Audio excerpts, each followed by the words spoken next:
자, 그리고 이제 5번 항으로 가시겠습니다. 5번 항에는 failure to pay rent라고 되어 있죠. 여기서 조심하실 건 뭐냐면 보통 앞에다가 닷새를 적기 때문에 그 닷새하고 헷갈리기 쉬우신데 이건 랜로드 입장에 있을 때 더욱 조심해서 보셔야 될 곳입니다. 여기는 뭐냐면은 자, 렌트를 못 냈습니다. 테넌트가. 그랬을 때 랜로드가 그러면 자동적으로 이거를 리스를 파기할 수 있는 사유로 삼을 수 있는 게 아니고 그러면 지금 언제까지 렌트를 내게 돼 있는데 렌트를 안 냈으니까 또 렌트뿐이 아니라 아까 렌트뿐이 아니라 유틸리티를 내는 것도 테넌트가 내는 경우들이 있다고 그랬었죠. 물론 그거는 랜로드하고 테넌트들이 서로 합의를 하기에 따라서 달라지긴 하지만 만약에 테넌트가 렌트뿐이 아니라 거기다 플러스 유틸리티 보통 해내는 경우죠. 거기다가 보통 드문 경우긴 하지만은 뭐 좀 렌트가 인기 있는 곳에서는 그런 경우들이 또 가끔 있긴 있습니다.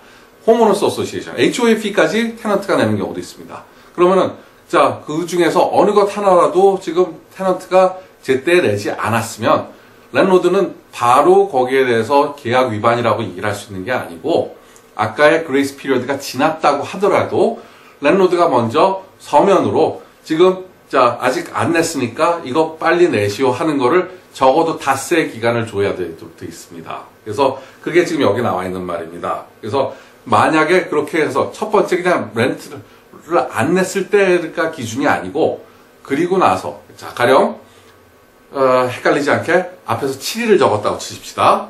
그러면은 7일이 지났어요. 그러니까 첫 달 1월, 자, 가령 5월 달에 5월 1일부터 해서 5월 7일까지 지났는데도 아직 렌트를 못 받았습니다.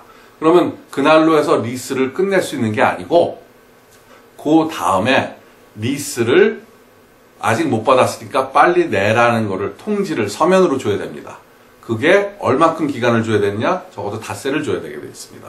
그래서 이 닷새 안에 만약 테넌트가 리스를 내질 않으면 그러면 리스를 끝낼 수 있게 되어 있는 겁니다. 그래서 이 점은 보통 많이들 상식으로 잘못 생각하시는 것들이 뭔가 있냐면은 리스를 적어도 한 달이 아니라 2달은 못 내야 이게 리스가 끝나는 거다라고 생각을 하시는 건데 분들이 있는데 그게 아닙니다. 이 버지니아 VRLTA 이 계약서에 따르면은 리스를 한 번만 못 내도 다만 랜로드가 내라고 독촉하는 편지를 보냈는데 그 안에 리스를 못 내게 되면 그러면 거기서 리스 계약은 끝날 수가 있습니다. 근데 끝난 게 뭐 리스가 그냥 테넌트한테 아무런 의무가 없이 끝날 수 있으면은 뭐 무슨 상관이냐는데 그게 아니고 테넌트는 테넌트가 자기 본래 가지고 있는 의무들 제일 큰 거는 렌트를 내는 거겠죠. 그래서 렌트를 내야 될 의무는 그 다음에도 계속해서 따라 붙어 있으면서 다만 그 프로퍼티를 이용할 수 있는 권리는 거기서 없어지게 되는 거니까 여기는 조심하셔야 된다는 겁니다. 그래서 이 점, 그러니까 상식적으로 많이 흔히들 잘못 생각하시는 상식처럼 렌트를 뭐 2달 이상 미루어야 그때 비로소 렌트가 끝나는 게 아니고 한 달만이라도 랜로드가 이렇게 독촉을 하는 편지를 줬을 때 그거를 5일 안에 거기에 대해서 맞추질 않으면은 리스가 끝날 수 있다는 점, 이 점 주의하셔야 된다는 거 다시 한번 강조를 드립니다. 자, 그리고 6번하고 7번에 관해서는 별로 해당 사항들은 없습니다. 아까 말씀드린 것처럼 랜로드가 직접 하는 게 아니고 누군가 자기 대리인을 해가지고 할 경우에 6번에서는 그 대리인이 누군지 그리고 그 사람의 주소는 어딘지 이메일은 어딘지 전화번호는 어딘지 그걸 적어서 그거를 거기로 렌트를 보내거나 연락을 하면 랜로드한테 직접 연락을 하지 않더라도 랜로드한테 통지를 한 것과 마찬가지 효과가 되는 곳을 적게 되어 있는 겁니다. 그리고 7번의 경우에는 뭐냐면은 자 만약에 랜로드가 자 6번의 경우에는 랜로드가 버지니아에 살든 아니면 뭐 다른 주에 살든 상관이 없습니다. 그냥 자기가 버지니아에 살면서도 그냥 다른 사람이 자기를 대리해서 이 프로퍼티 관리할 수 있도록 할 수가 있는데 다만 버지니아 외부에서 집에 사는 경우 가령 이런 경우 있지 않습니까? 캘리포니아에 사시는 분이 지금 버지니아에 집을 사두었습니다. 그럼 그 집을 렌트를 놓으려고 그런다면 꼭 반드시 뭐를 해야 되느냐? 버지니아 사람으로 버지니아 안에서 연락이 되는 주소를 가진 사람에게로 자기 대리인을 임명을 해야 되게 되어 있습니다. 그래야 테넌트가 무슨 연락을 할 필요가 있을 때 캘리포니아까지 연락을 하지 않고 그냥 버지니아 내에 있는 데서를 연락할 수 있겠죠. 그래서 이렇게 아웃 오브 스테이트인 랜로드는 반드시 버지니아에 있는 에이전트를 하이어를 하게 돼 있다는 거, 요게 7번에 나와 있는 거고, 7번에 거기에서는 랜로드가 조금 더 주의하셔야 될 사항이겠죠.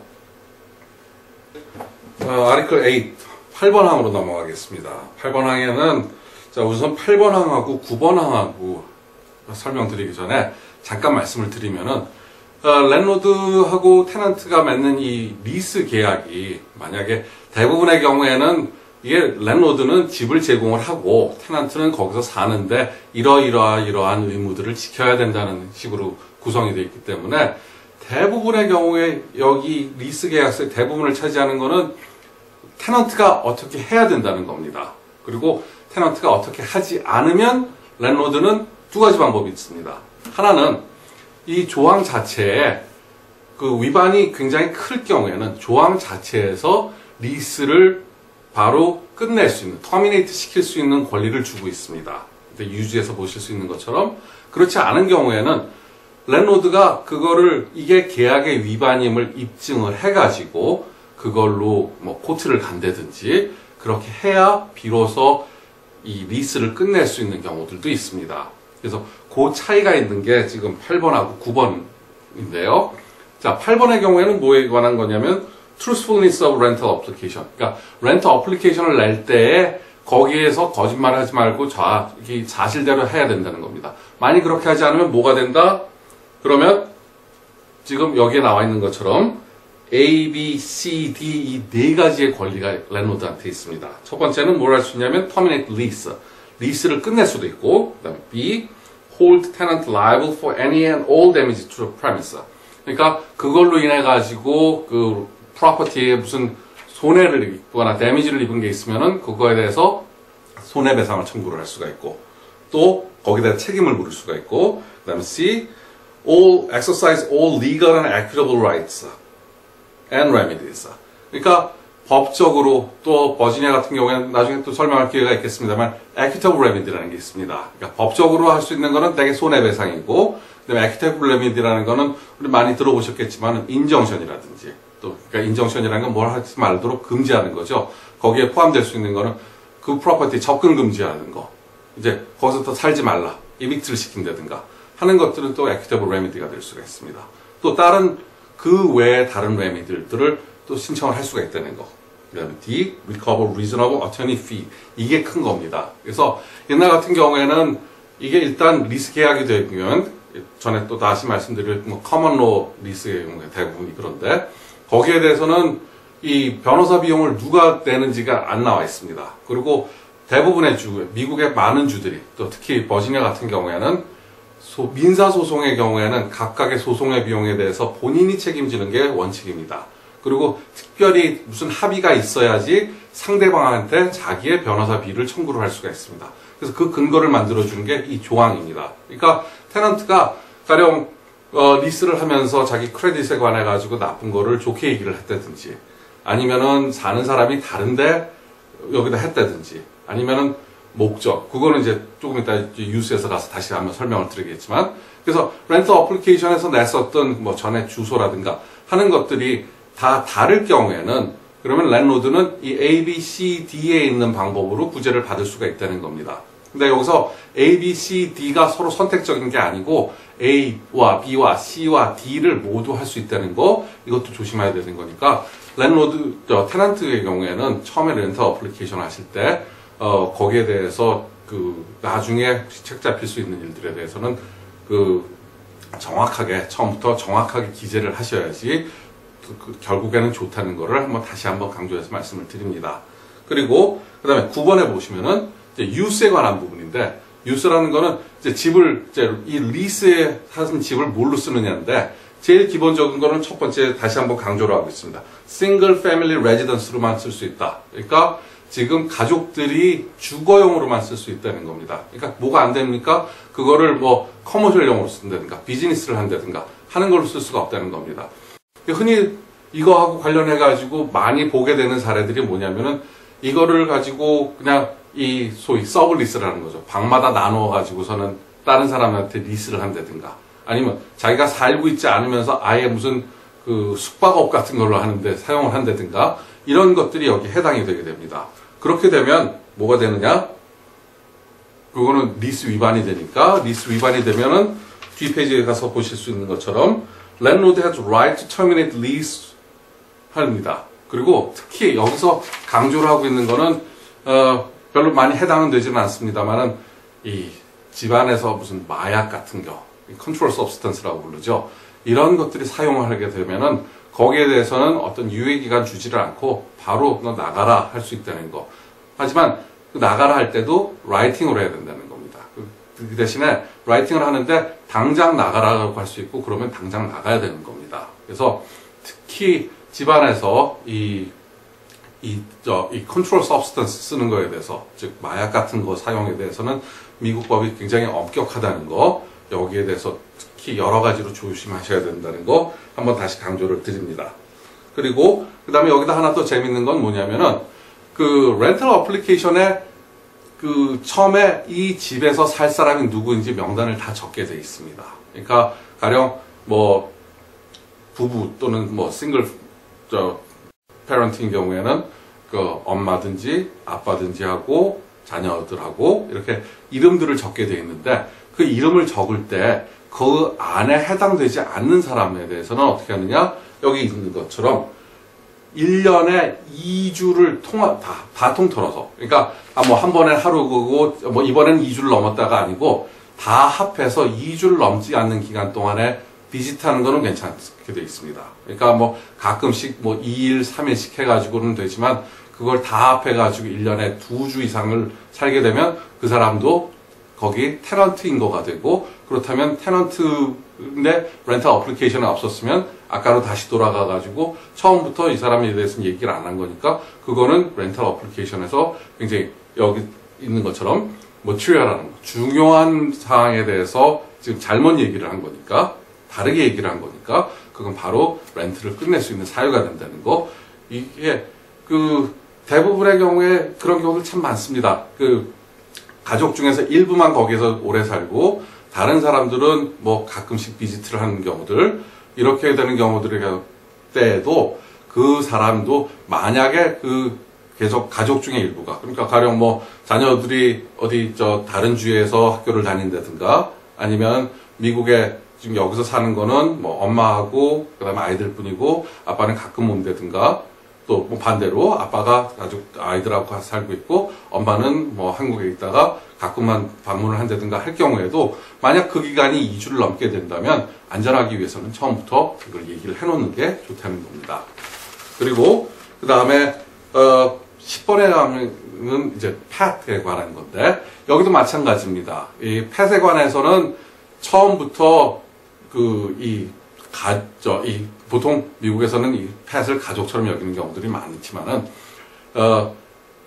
펫에 관해서 우리는 펫을 안 받겠다. 그러니까 뭐 집안의 동물, 개든지 고양이든지는 안 받겠다 하고 넣을 수 있고, 그리고 설령 놨다고 한다고 하더라도 그걸 관리하는 거는 테넌트의 책임입니다. 그래서 그냥 랜로드한테만 피해를 끼치는 게 안 끼치면 되는 게 아니라 뭐 카운티라든가 아니면 주법이라든가, 심지어는 HOA에서 가령 뭐 걔는 뭐 밖에 나가서 뭐 불을 할 경우에는 어디서만 해야 된다 하는 걸 바이올레이션을 했다고 그러면 그것도 리스를 터미네이트 할 수 있는 사유가 된다는 거, 그러니까 조심하셔야 되는 거고, 그 다음에 개도, 또 개나 고양이 같은 펫도 이게 그냥 종류로서 얘기를 하는 게 아니라 특정을 하게 돼 있습니다. 렌탈 어플리케이션에서 뭐 이게 사이즈는 얼마고 나이는 얼마가 됐고 색깔은 뭐고 이런 것들을 적게 돼 있는데, 비록 같은 종류라고 하더라도, 그러니까 이런 경우들 있지 않습니까?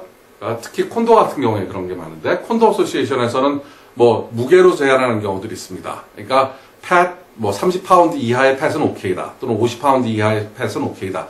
그렇다고 하더라도 똑같은 펫, 그 50파운드 이하의 펫이라고 하더라도 그게 만약 다른 종류로 달라진다고 그런다면 랜로드가 터미네이트 할 수 있는 이유가 될 수가 있으니까 여기에 대해서도 렌탈 어플리케이션 할 때 정확하게 기재하시는 것이 필요하겠습니다.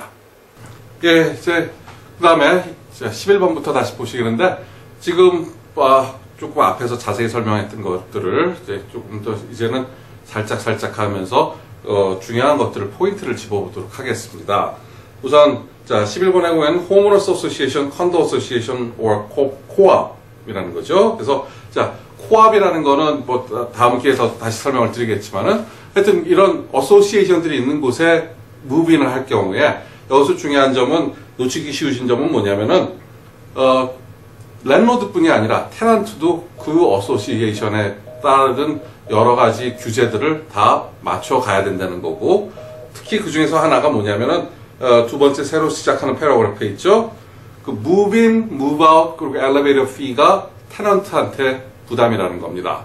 그래서 그것도 얼마가 되는지 보통 콘도 같은 경우에는 굉장히 많이 차지하는 경우들이 있으니까 미리 그거에 대해서 알아보시고 그 다음에 그걸 어레인지 하는 것도 테넌트의 리스폰시빌리티가 되니까 거기에 대해서 미리 준비를 하셔야 될 게 필요하다는 거 그걸 명심하셔야 되겠습니다. 그 다음에 12번의 경우에는 vehicle parking인데 자 차들은 여기서 중요한 건 뭐냐면 물론 차들에 관해 가지고 특히 상용차에 관해 가지고 그러니까 우리 보통 이제 커머셜 비클이라고 그러는 것들 있죠. 그 컨트랙터 밴 같은 거 이런 것들의 경우에는 원칙적으로는 주거지에서는 파킹하지 못하도록 되어 있습니다. 그래서 여기서는 그 특별히 얘기를 하고 있는 건 트레일러나 아니면 그 다음에 트레일러나 또는 모터사이클 같은 게 이 파킹을 할 때는 거기다가 항상 그 현재 유효한 파킹 스티커하고 그다음에 파킹 할 수 있는 그 플레이트 넘버가 있어야 된다는 거 그거 조심하셔야 될 거고요. 그 다음에 또 하나는 뭐냐면은 이 비클들이 항상 오퍼레이팅 컨디션에 있어야 된다는 겁니다. 그러니까 뭐냐면은 고장 나거나 아니면 사고 난 차를 그냥 테넌트 같은 경우에는 이걸 당분간 우리 집에다가 놔뒀다가 나중에 고쳐야지 할 경우에 이게 만약에 랜로드가 이거를 시비를 삼는다면 시비거리가 될 수가 있고 그게 테넌트 책임이라는 겁니다. 그래서 오퍼레이팅 컨디션에 있어야 된다는 거, 그 다음에 항상 라이센스 같은 거는 제대로 또 스티커 같은 거를 제대로 그때 유효한 걸로 유지를 해야 된다는 게 필요한 거고요. 그 다음에 13번 Utility and Service에 관해서는 요게 있는 네모들이 자 요게 굉장히 조심하셔야 될 겁니다. 그리고 중요한 부분입니다. 왜냐하면 그 중에서 랜로드가 포함하는 거는 어떤 거고 그 다음에 또 테넌트가 부담해야 될 부분은 뭔지를 여기다 표시하게 되어 있는 겁니다. 나중에 보시겠지만은 이 리스 계약서는 특히 계약서라는 거는 여기 항상 그 끝에 가서 조항이 뭐가 들어가 있냐면 여기 다른 얘기가 있었어도 이 계약서가 제일 우선이고 이 계약서만이 유효하다 하는 얘기들이 있습니다. 그러니까 뭐냐면은 가령 얘기로서는 랜로드가 내가 유틸리티는 좀 내줄게요 했다고 하더라도 만약에 여기에 표시가 안 돼 있으면 또는 표시가 돼 있어서 테넌트가 이거를 자기가 부담으로 했다고 그런다면 법적으로는 테넌트 책임이라는 겁니다. 그러니까 여기다가 합의한 상황이 정확하게 표시가 되도록 여기 보시면 아시겠지만 water, sewer, gas, electricity, the trash removal, loan service, security system 이런 것들이 있는데 특히 여기서 전기, 워터 이런 것들이 다 그렇게 되시겠지만은 이 시큐리티 시스템 같은 것도 여기 체크가 돼 있으면은 본인이 그걸 반드시 거기에 가입을 하셔가지고 시큐리티 시스템 메인테인 하는 게 테넌트로서 의무가 될 수 있다는 거 그걸 조심해서 주의하셔야 될 거고요. 그 다음에 또 하나는 뭐냐면 서브 미터링 할 수 있는 권리가 랜로드한테 있다는 겁니다. 그러니까 뭐냐면은 보통은 집 한 채에 다 미터기가 따로따로 있는 게 정상적이겠지만 경우에 따라서는 미터기가 여러 집이 나눠서 쓰는 경우도 있고 또는 사정에 따라서는 랜로드하고 테넌트가 나눠서 내기로 하는 경우도 있을 수가 있습니다. 그러면 그럴 때 랜로드가 미터기에 따라서가 아니라 미터기에 있는 거를 자기가 어떻게 거기 리즈너블하게 분배해가지고 차지를 할 수 있는 것도 여기 써 있다는 거 그거 좀 알아두셔야 될 거고요. 그 다음에 14번에 가시면은 이제 랜로드가 메인터넌스에 대해서 책임이 있다고 테넌트한테 책임이 있다고 나중에 표시가 되는 것들 아니면은 랜로드가 그거에 대해서 항상 굿 컨디션으로 해야 되고 그 다음에 리페어라는 거는 만약 테넌트의 잘못이 아닌 것들에 대해서는 기본적으로 랜로드가 고쳐야 될 책임이 있다 하는 거를 얘기를 하고 있는 겁니다. 그 다음에 15번의 경우에는 fixture and appliances 여기서 fixture and appliances 보통 얘기를 할 수 있는 게 집 안에 들어가 있는 가전제품들, washer, dryer, 또 뭐 oven, 또 뭐 그 외에도 전기 제품들 있죠. 뭐 실링팬이 있는 경우 실링팬 같은 거 이런 것들에 대해서는 유지를 하는 거는 기본적으로 위에서 본 것처럼 랜로드의 책임입니다. 하지만 여기에 대해서 랜로드는 뭘 할 수가 있냐면 as is를 할 수가 있어요. 그게 무슨 얘기냐면 여기서 as is라고 표시를 한 거는 그냥 지금 현재 있는 상태 그대로 한 거고 나중에 고장이 나더라도 그거에 대해서 고치는 거에 대해서 랜로드가 책임을 지지 않겠다는 겁니다. 그러니까 랜로드 쪽에서는 이거를 표시를 as is 컨디션으로 주는 게 어떤 것들인지 그런 거에 대해서 미리 생각을 하셔가지고 얘기를 하시는 게 좋고 테넌트의 경우에는 그거가 어떤 것들이 그렇게 해당이 될지를 꼭 생각을 하시는 게 좋을 것 같습니다.